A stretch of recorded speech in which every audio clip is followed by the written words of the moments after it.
جب رسول اکرم صلی اللہ علیہ وآلہ وسلم نے کئی سال کفار مکہ اور قریش مکہ کے ظلم و ستم برداشت کرنے کے بعد اللہ کے حکم سے مکہ سے مدینہ ہجرت کی، تو جب قریش مکہ کو یہ معلوم ہوا کہ رسول اکرم صلی اللہ علیہ وآلہ وسلم بخیر و خوبی مدینہ پہنچ گئے اور ان کا مذہب دن دگنی رات چوگنی ترقی کر رہا ہے، تو یہ سن کر ان کی آنکھوں میں خون اتر آیا اور دنیا اندھیری ہو گئی، اور وہ مدینہ کے یہودیوں کے ساتھ مل کر یہ کوشش کرنے لگے کہ اس بڑھتی ہوئی طاقت کو کچل دیں، کیونکہ ان کو یہ ڈر تھا کہ کہیں عرب سے ان کی حاکمیت ختم نہ ہو جائے۔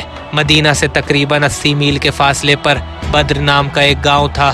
جب یہ خبر مدینہ میں پہنچی کہ قریش پوری تیاری کے ساتھ مدینے میں حملہ کرنے والے ہیں اور ابو سفیان بھی 30 سواروں کے ساتھ 1000 آدمیوں کے ہمراہ شام سے تجارتی سامان لے جا رہا ہے اور مدینے کے قریب سے گزرے گا، بس آپ صلی اللہ علیہ وآلہ وسلم نے جناب حمزہ اور امام علی سمیت 313 افراد کے لشکر کے ساتھ مدینہ سے روانہ ہوئے اور مقام بدر پر آ کر رک گئے۔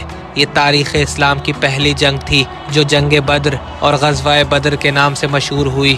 بس قریش مکہ 950 آدمیوں کی جمعیت کے ساتھ ابو سفیان سے ملنے کے لیے روانہ ہوئے۔ المختصر بس لڑائی شروع ہوئی اور بدر کا میدان سجا اور دونوں لشکر آمنے سامنے کھڑے تھے۔ اس کے بعد خوب جنگ ہوئی۔ مسلمانوں کی کم تعداد ہونے کے باوجود کفار پر حاوی ہو گئے، کیونکہ رسول اکرم صلی اللہ علیہ وآلہ وسلم کے لشکر میں حضرت حمزہ اور امام علی علیہ السلام جیسے بہادر موجود تھے۔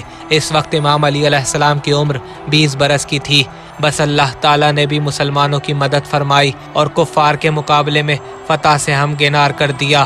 بس اس جنگ کے نتیجے میں 70 کفار مارے گئے اور 70 کو قیدی بنا لیا گیا، جن میں سے 36 کافروں کو امام علی علیہ السلام نے موت کی نیند سلایا۔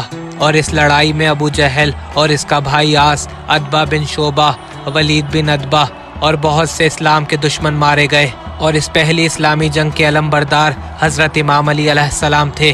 قیدیوں میں نصر بن حارث اور عقبہ بن ابی معیط قتل کر دیے گئے اور باقی لوگوں کو زیر فدیہ لے کر چھوڑ دیا گیا۔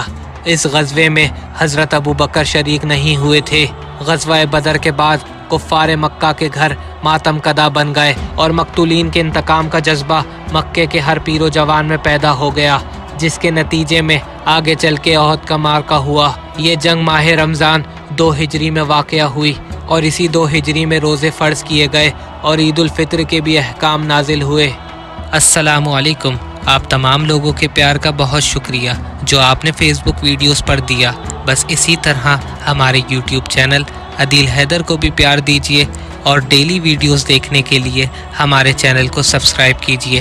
تو ابھی یوٹیوب پر جا کر عدیل حیدر سرچ کریں یا ہمارے فیس بک پیج پر واچ ناؤ کے بٹن پر کلک کریں اور اسی طرح جڑے رہیں۔ شکریہ۔